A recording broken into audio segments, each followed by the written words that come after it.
Okay, this one's a little long, so I'll try to talk fast. It was prompted by a couple of my friends on Facebook asked the questions about, oh, where would you like to go? You haven't been, something like that. And a couple of my friends from my old high school days put Europe, and I thought, wow, I'd really like to give them some ideas about how to get there. So I wrote this up here. So I don't think I'll stick directly to the script. I'll probably ad lib a little bit here, and so I can kind of give you some perspective of why I think it was important. Okay. Um, so I just wanted to say once again, the roads are going to open up again. Okay, I think any day now, maybe in the summer here, the flights will get rescheduled. The cruise ships will be working again. So I think it's good time to travel. Good time to travel. Before the pandemic, prices were as low as they've ever been. I don't know if they'll get that low again, but I think there's always bargains out there. There's always bargains. Anyway, finding time can be a barrier. I know a lot of you work long hours, 12 hours a day, 6 days a week, just really long hours, a couple of jobs. So I would just say is you just gotta take a better rest than that. Okay, you gotta take the wife, take the husband, whatever, and go out on vacation and relax a little bit. I know there's that fear that maybe the job won't be there when you get back, but you got to expand the mind, and life is short, and you got to see a little if you want to. If you're one of those, I want to see Europe. Okay, then yeah, listen to this. Okay, um, and some good people need a chance to fill in for you that can prove that they know what they're doing. Okay, I know money can be a problem. Sometimes it's either you got too much or too little. I guess it's usually too little, and lots of ways to spend it. Um, and traveling can be expensive. I mean, when you think about it, you're homeless. You got need a place to sleep. You got to pay the price that's available. You're hungry, and you don't have a kitchen any longer. Grocery stores, you don't even know where they are. So you're paying for every little scrap you eat. Breakfast before could be a bowl of cereal. Now it's $20 or something. So you have to be a little careful with this. I understand these things. Okay. Most of my friends from the old stomping grounds in Moreno Valley, California, Slimid, talked about going to Europe. It's funny because my dream is really to take the Great American Road Trip. I'd like to get a little camper van or something and just go crisscross the country and see the Grand Canyon, Mount Rushmore, Yellowstone, a place in Nebraska called Carhenge, and I think it's in Idaho. This really really big ball of twine. Yeah, I just think that would be a lot of fun, just a lot of fun. And I mean, stay in cheap motels and hit the road and drive for a couple hours a day till you hit something interesting. But I can't give any advice about the road trip because I haven't taken that road trip yet. But I have been to Europe, and I can tell you what worked for me. In the summer of 2019, I was ready to come home for the holidays and spend time in America. And then my daughter started talking about a European vacation, and I wasn't convinced. The last time we went was kind of expensive, but she said that might be the last one as a family. And of course, she was right. 2020, everything closed down, and 2021 here, she's heading off to university. So we had been on a winter trip to London, and we've been on a spring trip that took in Paris and part of Switzerland, but it just cost a fortune. have, have you traveled in those places? It's just we spent a lot of money, and some of our college money, I think it was. And we've been to Budapest, Hungary, on a very tight budget, but I don't think they really didn't want to do that one again. The cheap reruns, they wanted to see something new. So I needed a plan. Had to get him, fed and sheltered. I had to get him through Europe, and then back home again with enough money to, pay for a meal or two. Sounds easy, right? Well, time for me wasn't really an enemy. I teach school, and so I've got the summers off. It doesn't come out to as long as that sounds. It's about 6 weeks I have that's uninterrupted, and but that's long enough. So I didn't really have to worry too much about making it work. But I really don't think you have to have a long time. We once did Israel, I think, in 10 days because that's the way the flights worked. We couldn't do 2 weeks or anything like that. And we made it to all the major cities. We went to Tel Aviv, Jerusalem, Bethlehem, the Dead Sea, Haifa, um, Jaffa, and the Galilee. So we did a lot of just by getting on tour buses and taking some taxis and stuff. And so you can do a lot in a short time, okay? Um, but Europe is bigger, and there's a lot more to see, and maybe you got a long wish list.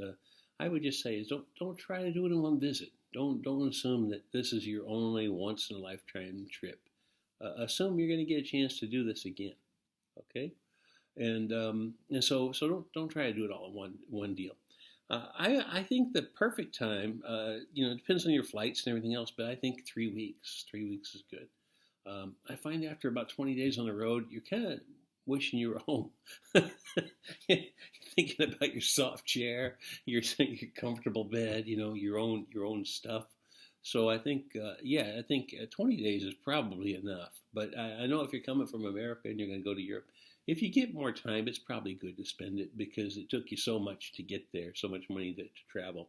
Okay, but I would just say is don't push it. Don't try to do it all in 1, 2 week or 3 week period. Don't try to hurt yourself. Okay, remember it's supposed to be a vacation. Okay. For example, after that long flight across the ocean, I always book a couple of nights in the same hotel right close by because I know what's going to happen is jet lag hits, and next thing you know, you or the wife or the kids, somebody can't go any further, and you're better off just to rush them home, put them in bed, watch TV. That's I know that sounds strange on vacation, but I've been there where you're trying to enjoy a trip and you're in that jet lag thing. It's just like somebody's hypnotized you. You can't do it. It's not fun. So remember those things. You have some limitations. You want to ride those out. Okay.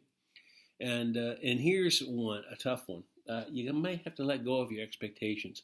I mean, unless you're fabulously wealthy, and this doesn't really matter to you. But if you're on a budget, then you might have to just consider that you're not going to get to see everything you really want to see. The Eiffel Tower could be closed to tourists. They don't, even if you say I got a ticket. No, it doesn't always work. And the Leaning Tower might be off the beaten path, and you say, well, I can't really get there. It's going to cost me more to get there than it cost me to get to Europe. So some of these things just don't work. The checklist is for you, but not for them. It doesn't always work. There's just too much to see. So I would say don't do the checklist. Okay. I would say is more of a general area. Say like we're gonna go to Dublin. We're gonna go to London. We're gonna go to Paris. But don't say I got to do this. I got to go to Paris on Tuesday and this place on Wednesday. I wouldn't do that. I would begin with a blank book and then see what you can fill in. And you'd be surprised if you do it that way.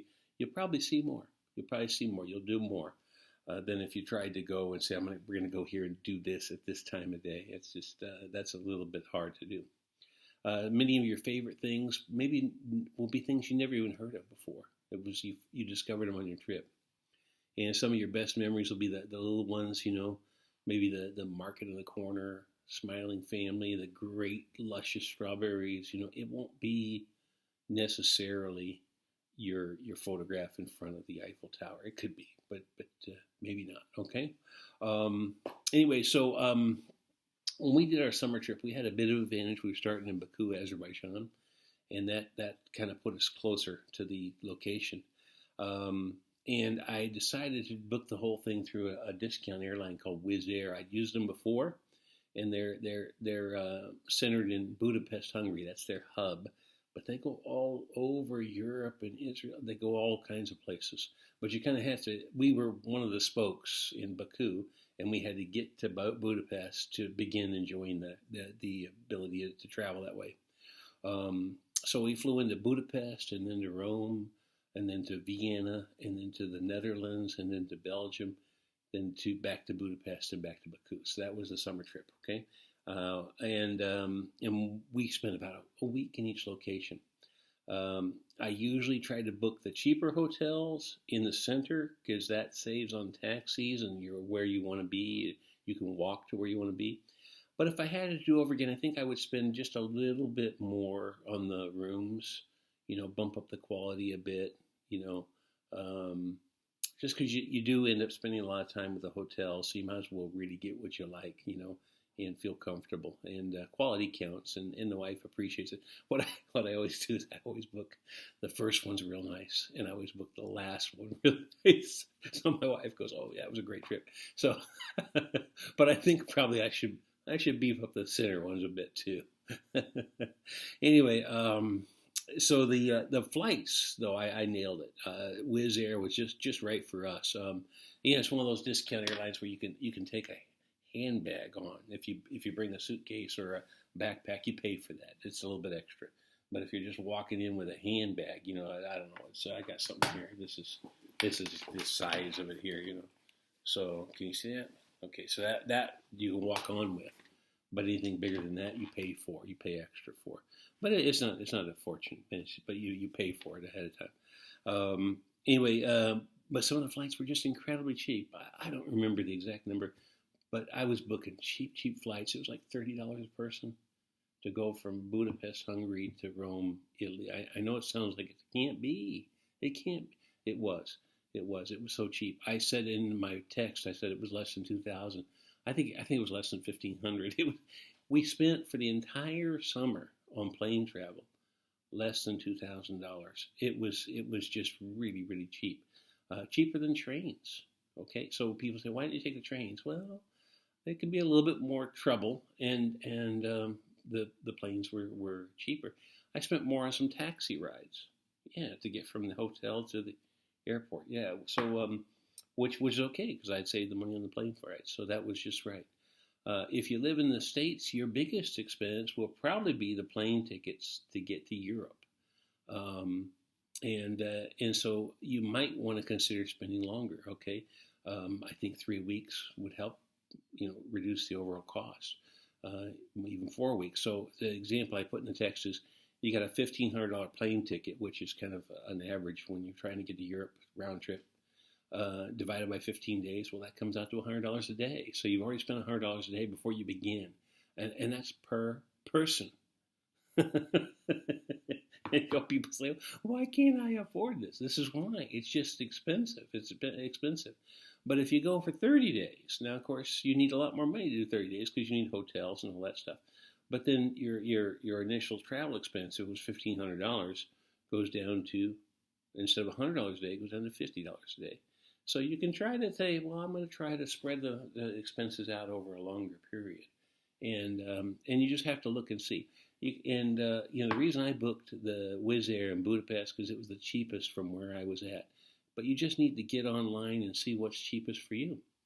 It could be that you can find something you say, oh, I've never thought about going to Denmark, but look at the flights. Or I've never thought about going to Iceland, but I've heard some people like that, and I've got a great. So it could be you'll be surprised. Don't let your checklist determine your plane ticket.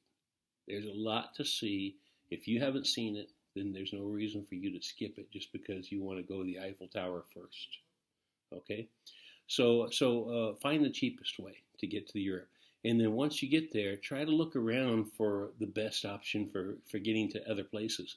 You might want to rent a car. I don't like doing that. I don't like driving. To me, it's work. I don't want to drive a car in a foreign country. I'll do it at home, but I'm not so much with foreign countries. Pay the rent and worry about scratching up. I just don't like doing it. I have taken the trains. I like the trains, but I just felt like the Wizz budget airline was just too good to pass up. And then I put a note in here about just kind of letting go of the dream vacation.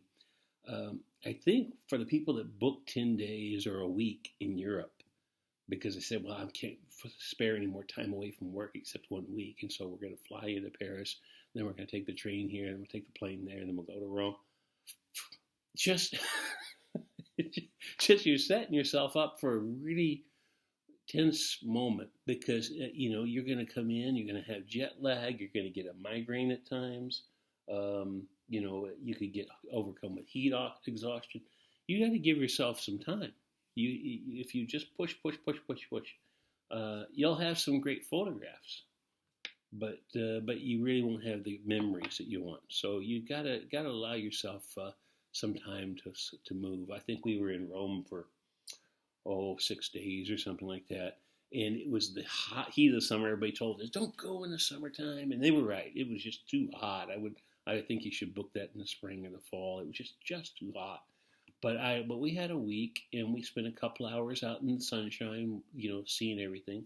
We booked a room near the Vatican. It was nice. We got to see the Pope. He didn't wave. I waved, but he didn't know me. So I mean it's you just have to give yourself some time to enjoy the sidewalk cafe. The leisurely slice of pizza and the cold cola. Don't push. Don't push. That's not what a vacation's for. Okay. You don't want to get where you're kind of snapping at the people and saying, if you kids would have been faster.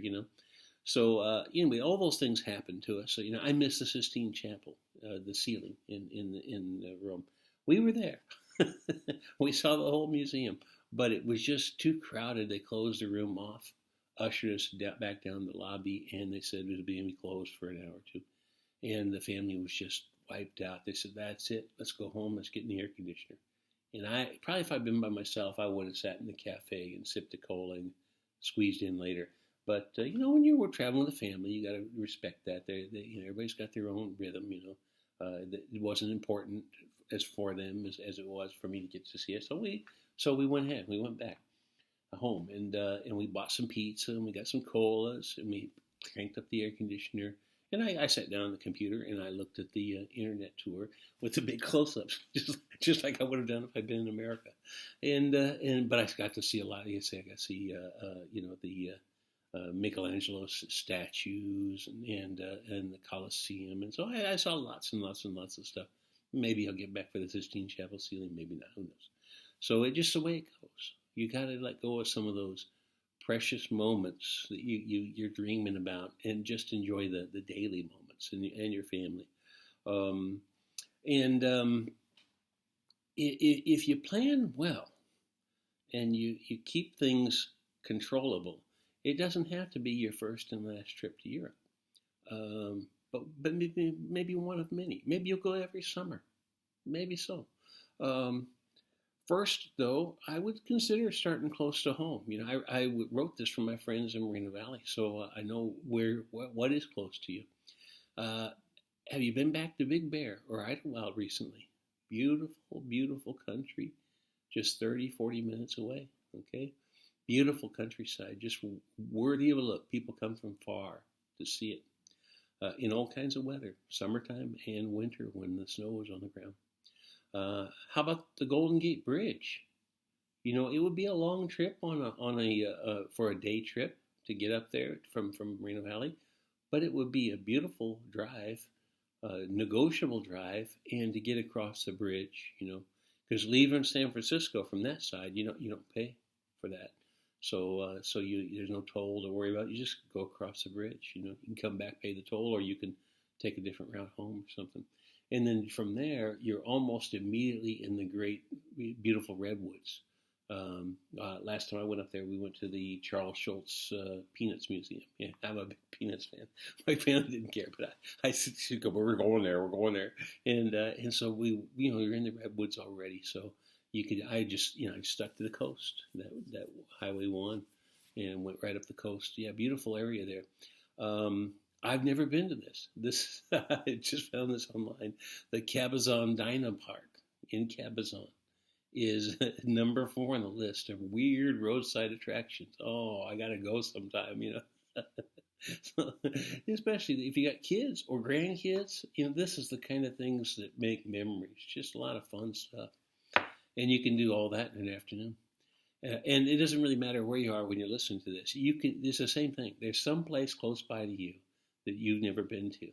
And you think, well, I don't really need to go there. Yeah, I know. None of us need to go anywhere. We don't need to go see the Eiffel Tower. We don't need to go see the dinosaurs at Cabazon. But it's just something, it's a landmark thing. It's like, let's go here. It's like you're running a race, How long are you running? I'm just running. No, I'm running to there. I'm going to get to that point there. that we got to have a goal in mind. Got to have a goal in mind. It's nice to do that kind of stuff. Say, hey, let's next weekend go to Cabazon Dino Park. Take the grandkids and take a few photos. Why? Well, why not? We'll stop at a cafe. We'll have some lunch. We'll have a good time. And I think eventually we're going to have to get to Nebraska because that's where Carhenge is, and that's got to be on everybody's bucket list. Okay, I hope that helps you. Have a good trip.